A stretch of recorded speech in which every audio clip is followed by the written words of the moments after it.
Bonjour à toutes, bonjour à tous. Très heureuse de vous retrouver sur ODD TV, le Centre ouest africain de services scientifiques sur le changement climatique et l'utilisation adaptée des terres, WASCAL, a apporté son soutien au Centre pour les énergies renouvelables et l'efficacité énergétique de la CEDEAO, CEREC, et les pays de la région dans l'élaboration de la politique de l'hydrogène vert de la CEDEAO. Cette politique vise à positionner la région de la CEDEAO comme l'un des producteurs et fournisseurs les plus compétitifs d'hydrogène vert et de ses dérivés, tout en favorisant la croissance socio-économique et le développement durable de tous les États membres de la CEDEAO.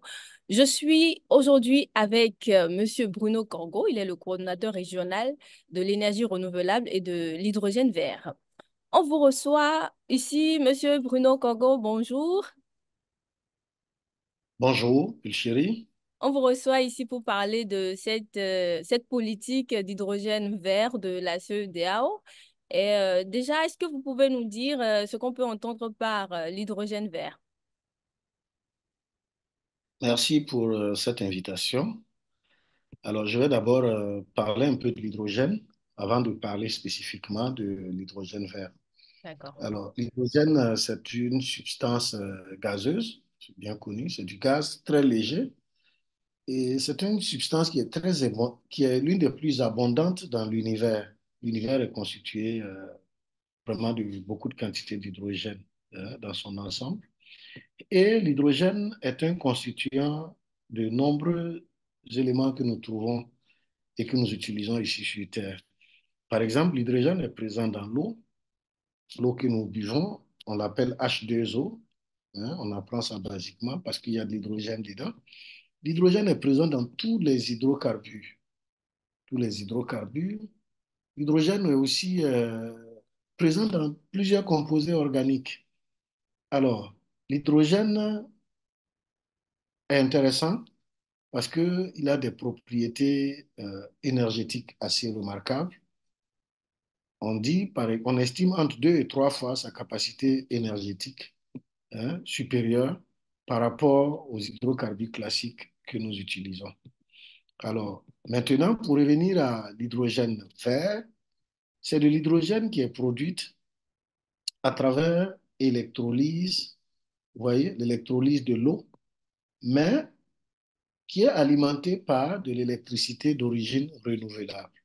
C'est-à-dire l'hydrogène que l'on produit en utilisant un champ solaire photovoltaïque, de l'éolien, l'énergie éolienne, l'énergie hydroélectrique, l'énergie géothermique, et j'en passe, tout ce qu'il y a comme énergie renouvelable.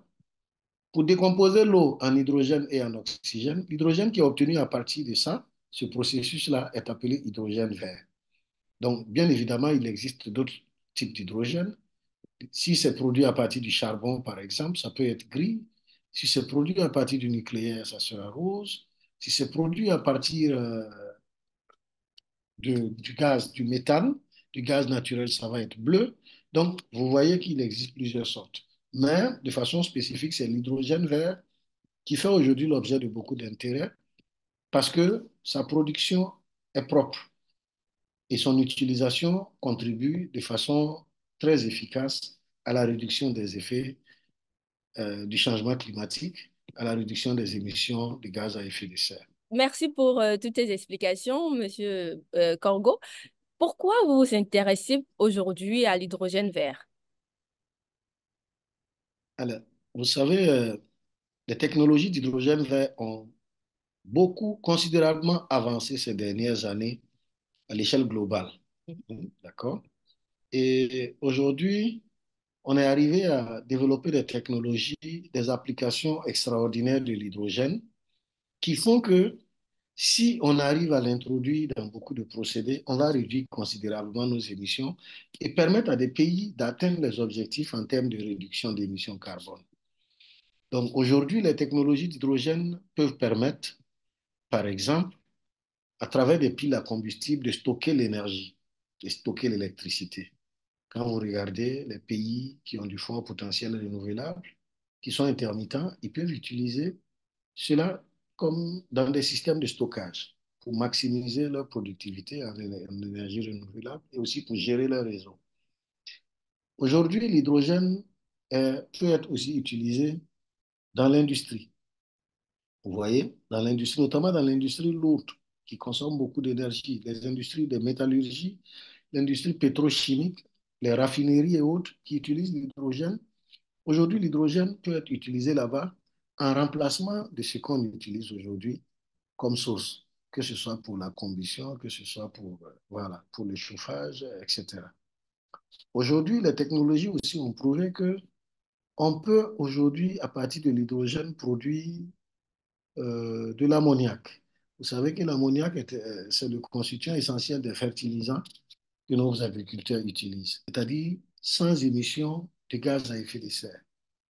Et l'autre application que je vais dire qui est la plus développée parce qu'on en parle tous les jours, c'est dans le transport. Vous voyez, ce sont des secteurs qui sont difficiles à réduire, à remplacer, que l'hydrogène arrive véritablement à jouer un rôle. Aujourd'hui, on entend parler de véhicules à hydrogène, on entend parler de trains à hydrogène qui sont expérimentés, des camions lourds légers à hydrogène pour le transport. On entend parler même des avions qui sont en expérimentation et en construction partout. Donc, pour dire que l'hydrogène vert, c'est le seul vecteur énergétique qui peut bien s'intégrer parfaitement dans tous ces secteurs que j'ai énumérés. C'est en cela que l'hydrogène vert est aujourd'hui considéré dans beaucoup de stratégies de nombreux pays européens à travers le monde est considéré comme étant quelque chose qu'il faut introduire dans tous ces secteurs-là pour réduire considérablement leurs émissions et pouvoir remplir leur part de contrat pour qu'on puisse tous conquérir aux engagements internationaux auxquels nous sommes tous signataires, à savoir maintenir les accords de Paris, par exemple.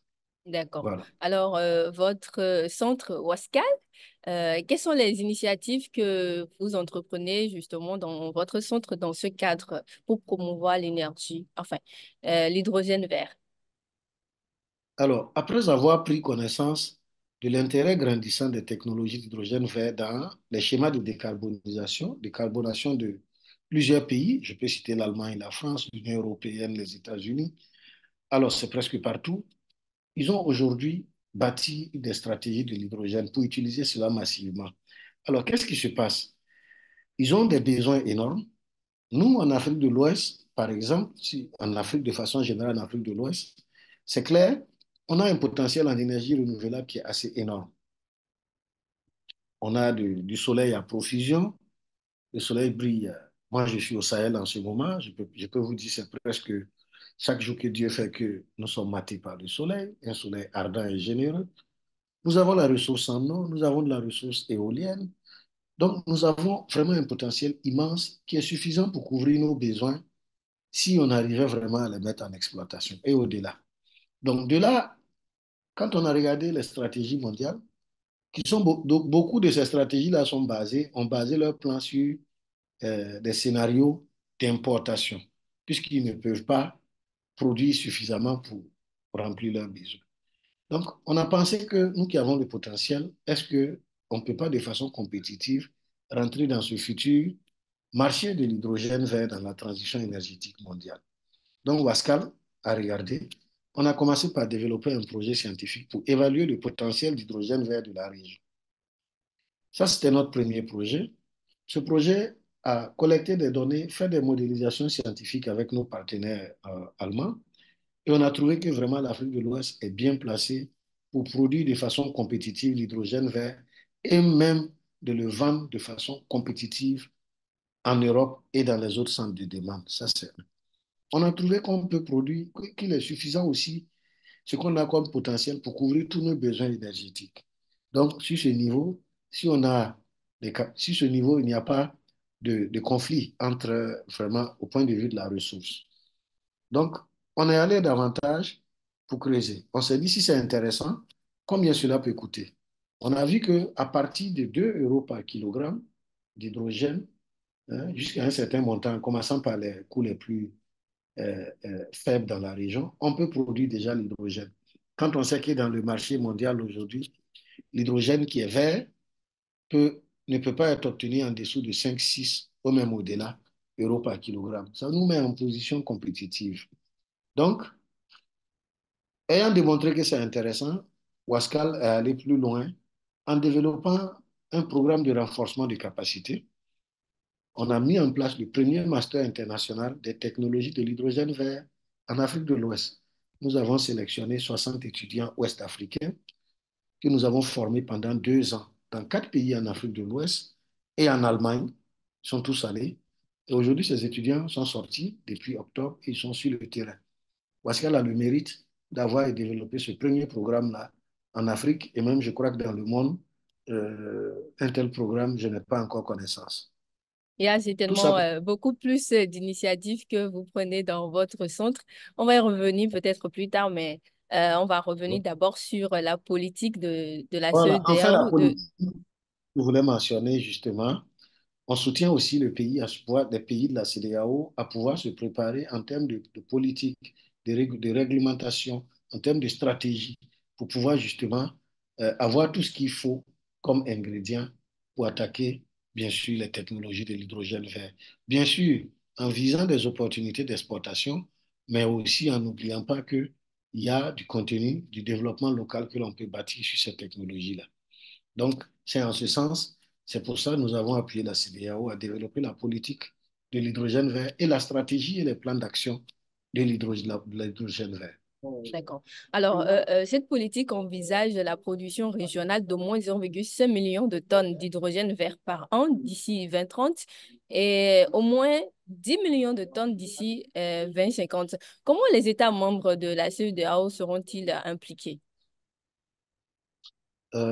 Cette politique a été développée, bien sûr, pas par Wascal, a été soutenue techniquement et financièrement par Wascal, soutenue par BMBF, qui est le ministère fédéral allemand de l'éducation et de la recherche, que je remercie. Alors, cette politique est une politique de la CEDEAO, c'est-à-dire une politique des États, des 15 États membres de la CEDEAO. Dans son développement, tous les États ont été représentés. Les experts de tous les États ont participé à différentes phases du développement de la politique. Donc, il ne s'agit pas d'une politique de Wascal, il s'agit d'une politique des États de la CEDEAO. L'adoption de cette politique engage automatiquement les États membres, le Bénin, la Côte d'Ivoire, le Burkina, le Sénégal et tout Cap-Vert et tous les autres pays membres de la CEDEAO à pouvoir mettre en place des outils, à pouvoir mettre en place des politiques, des projets, des stratégies qu'il faut pour qu'on puisse atteindre ces résultats au niveau régional. Donc, il s'agit d'une politique purement qui appartient aux pays de la région. On ne peut pas dire d'implication puisque cela leur appartient. Wascal est D'accord. venu pour appuyer techniquement, pour pouvoir nous faire jouer un rôle clé au regard de notre potentiel dans la future transition énergétique Donc, mondiale avec cela voudra dire que chaque État membre de la CEDEAO a sa part dans la mise en œuvre de cette politique. exactement c'est ce que ça veut dire. Exactement ce que ça veut dire. D'accord. Voilà. Alors, pour atteindre les objectifs de cette politique, euh, à court terme, de 0,5 million de tonnes d'ici 2030, une capacité installée d'électrolyseurs de 4 à 5 serait nécessaire avec un besoin d'investissement cumulé de 3 à 5 milliards et des recettes annuelles attendues de près de 1,25 milliard de dollars par an d'ici à 2030. Dites-nous comment toutes ces ressources seront-elles mobilisées? Il faut dire que ces ressources seront mobilisées par l'action conjuguée de toutes les institutions présentes dans la région et toutes les institutions à l'échelle mondiale qui aussi ont bâti et soutiennent le développement des technologies d'hydrogène vert comme étant une alternative sérieuse pour pouvoir atteindre nos objectifs en termes de lutte contre les effets du changement climatique. Donc, c'est dit que cette politique, bien sûr, est une politique de la région CEDEAO, mais sa mise en œuvre devra connaître une approche multilatérale assez énorme. Mais pour pouvoir aussi favoriser cette approche de coopération multilatérale, il va falloir que les instruments soient développés, le cadre soit propice pour que on puisse massivement profiter des investissements étrangers qui trouveront aussi, bien entendu, des opportunités d'affaires et en même temps pourront contribuer à la transition énergétique mondiale, jouer leur rôle. Donc, on n'est pas, il y a la CEDEAO. Si vous avez regardé dans les stratégies qui ont suivi, dans les stratégies, les plans d'action qui ont suivi, il y a un aspect important qui est l'aspect institutionnel et réglementaire au niveau régional. Il faut pouvoir mettre en place tous les instruments institutionnels et réglementaires qu'il faut pour qu'on ait un environnement propice pour recevoir des investissements, aussi bien du public, mais aussi des investissements privés. Alors, il faut, au-delà de ça, pouvoir bâtir de la recherche, pouvoir développer des technologies, des applications qui répondent à nos besoins locaux. Par exemple, des questions comme des questions de cuisson propre, des questions comme d'accès à l'énergie, ce sont des questions qui sont typiques à nous, Africains, c'est nous qui n'avons pas encore accès. Donc, en plus de l'export, des questions de fabrication, je ne sais pas, d'engrais, etc., pour nos paysans, ce sont des questions que nous pouvons domestiquer, approfondir, développer des technologies et pouvoir les utiliser dans nos secteurs. Les D'accord. questions de transport, voilà. D'accord. Donc, Et si voilà. ce projet, si cette politique est vraiment exécutée, mise en œuvre, quel sera l'impact à long terme pour les États membres de la CEDEAO en matière d'hydrogène vert? L'impact sera, vous avez vu en termes chiffrés, une évaluation grossière de ce qu'on peut avoir comme retombée, comme bénéfice, 1,5 milliard de dollars de retombées pour déjà la première phase 2050, alors, pardon, 2030. Alors, les retombées sont énormes. Premièrement, d'un point de vue socio-économique, nous allons avoir des opportunités de participer, de faire un peu bouger l'équilibre de nos balances commerciales. Vous voyez, nos pays essentiellement sont des pays qui achètent plus qu'ils ne vendent. Donc, avoir quelque chose que nous aussi on peut vendre aux autres peut occasionner, peut être une opportunité d'entrée de devises pour qu'on puisse aussi investir dans les divers domaines sociaux. Donc, ça, c'est un aspect économique purement, rentrée de devises, échange. Deuxièmement, c'est une opportunité pour nous aussi de contribuer à cette marche mondiale de la lutte contre le changement climatique en produisant l'hydrogène vert qui va contribuer à décarboniser, et y compris bien sûr notre région et les autres régions du monde. Nous jouons en même temps notre part du contrat dans la réduction des émissions de gaz à effet de serre. Même s'il faut reconnaître, nous ne sommes pas les plus grands pollueurs, nous subissons énormément les conséquences, mais tant que nous pouvons aussi réduire dans nos processus, cela contribue à l'effort collectif, à l'effort mondial de réduction. Nous pouvons transformer rendre un peu plus propres nos secteurs de l'agriculture, du transport, nos raffineries, nos cimenteries, nos industries lourdes, d'accord? Et aussi pouvoir imaginer des scénarios pour pouvoir davantage déployer des énergies renouvelables dans notre région pour donner l'accès à l'électricité et aux services énergétiques à nos populations. Pour dire qu'il y a une masse énorme de retombées positives en termes de transformation sociale de nos communautés et aussi en termes d'économie pour nos États à aller vers cette technologie d'hydrogène vert. Mais il faut aller vite parce que ce marché de l'hydrogène vert que nous voyons florissant dans le futur au regard des stratégies que les autres pays ont développées est aussi guetté par d'autres régions du monde qui sont aussi en train de se préparer pour se positionner, pour pouvoir aussi participer à ce marché-là.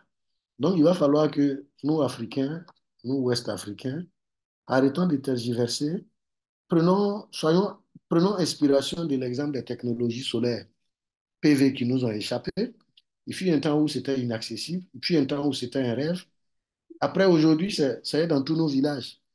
Mais jusqu'à aujourd'hui, on n'a pas pu tirer le plus grand profit qu'on aurait pu parce qu'on continue, on paye tous les composants jusqu'au fil. D'ailleurs, donc il ne faut pas que cette partie cette nouvelle phase énergétique puisse échapper à nous, Ouest-Africains. À nous, on a le potentiel, on est compétitif, mais on doit se préparer parce que nous ne sommes pas les seuls du monde qui guettons ce marché-là. Alors, la première phase va jusqu'en 2030. Actuellement, est-ce que c'est déjà entamé cette première phase ou Cette bien première c'est phase, toujours... nous sommes déjà dans la première phase. OK. L'adoption de la politique est déjà une première étape. Après la politique, il y a eu la stratégie et les plans d'action qui ont été adoptés.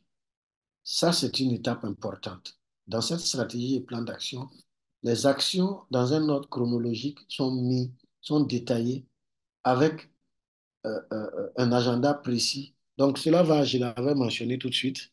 Nous sommes dedans. Je crois que les organes de la CEDEAO, notamment le Centre des énergies renouvelables et de l'efficacité énergétique de la CEDEAO, avec lesquels nous avons coopéré sur ce volet, sont en train de travailler pour la mise en place institutionnelle du cadre qu'il faut pour pouvoir pousser ça.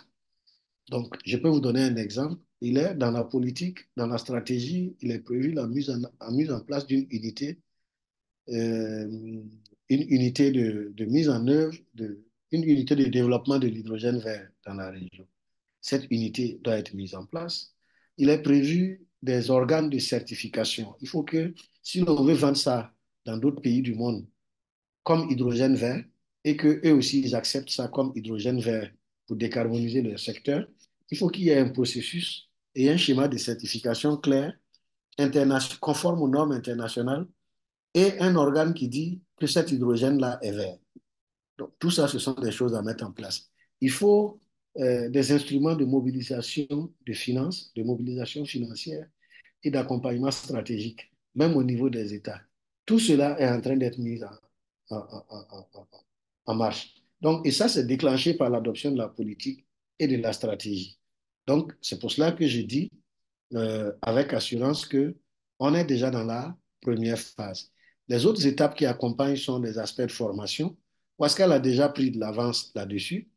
On a aujourd'hui, comme je venais de le dire, mis à disposition de l'Afrique de l'Ouest 60 experts sur différentes questions liées à l'hydrogène vert, qui sont des jeunes Africains, Ouest-Africains, prêts à travailler pour faire apporter cette révolution en Afrique de l'Ouest. Il y a aussi des aspects renforcement des capacités qu'il faut pour les autres acteurs. Il y a les techniciens, mais il faut aussi que les décideurs soient sensibilisés, aient même une idée de ce que c'est que les technologies de l'hydrogène. Donc, il y a toute une batterie d'actions qui sont décrites comme première phase préparatoire qui va de maintenant à 2 ans, et ensuite une phase de pilote. Donc, aujourd'hui, Wascal est en train de développer plusieurs pilotes, juste pour montrer à la région, voilà ce que c'est que l'hydrogène, voilà une application pour qu'on puisse toucher du visu une de ces applications, que ce ne soit pas seulement dans les discours, dans les formations et dans les documents.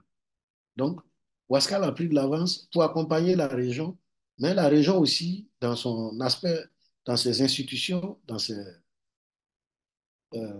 organes, hein, au niveau CEDEAO, est aussi en train de travailler pour que les efforts mis ensemble puissent aboutir aux étapes, au schéma de mise en œuvre de cette stratégie-là, pour qu'on atteigne ces objectifs. Je suis optimiste que nous avons les ressources, nous avons les moyens techniques. Quant à la mobilisation financière, elle viendra lorsque toutes les conditions seront réunies. Je peux même vous dire que nous pouvons être surpris du flux de financement qui peut venir parce que de nombreux observateurs à travers le monde ont vu, ont vu l'opportunité que les technologies d'hydrogène peuvent offrir à partir de l'Afrique de l'Ouest et seront certainement intéressés à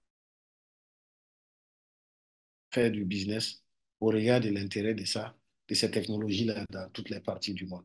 D'accord. Merci beaucoup, Monsieur Congo Bruno, pour toutes ces explications que nous avez apportées en lien avec la politique d'hydrogène vert de la CEDEAO. Nous sommes déjà à la fin de cet entretien. Et quel est votre mot de la fin pour conclure? Alors, mon mot de fin serait d'appeler, que ce soit les institutions de la région ou des institutions internationales qui sont intéressées par des questions de transition énergétique, des questions de climat. J'aimerais appeler des institutions financières, que ce soit internationales, de la région ou à l'échelle africaine. J'aimerais appeler l'engagement spécifiquement des pays de la CEDEAO, nos leaders, nos dirigeants, que ce soit les dirigeants des ministères, les faiseurs des décisions, des responsables des politiques et des stratégies, de véritablement se pencher sur la question de l'hydrogène vert parce que c'est de plus en plus reconnu unanimement par plusieurs observateurs, par plusieurs agences spécialisées, comme étant le futur de la transition énergétique mondiale. les différentes politiques que les autres ont adoptées à travers le monde, même en Afrique. Je peux vous citer le Maroc, l'Afrique du Sud, certains d'autres pays. Ça montre un peu que l'hydrogène est appelé à jouer un grand rôle. Donc, j'en appelle à la mobilisation collective de tous pour qu'on ne tergiverse pas entre nous dans des débats et que d'autres personnes, d'autres régions nous montrent, nous dévancent dans le domaine où nous avons du fort potentiel, comme ce fut le cas dans d'autres phases de l'évolution du secteur de l'énergie. Donc ça sera mon mot de fin. Et aussi pour remercier ODD TV pour cette opportunité et vous encourager dans vos activités. Alors, merci beaucoup à vous pour votre disponibilité, surtout pour nous avoir accordé cet entretien. Et à vous, amis internautes, merci de nous avoir suivis et on se donne rendez-vous pour très bientôt. C'est moi qui vous remercie.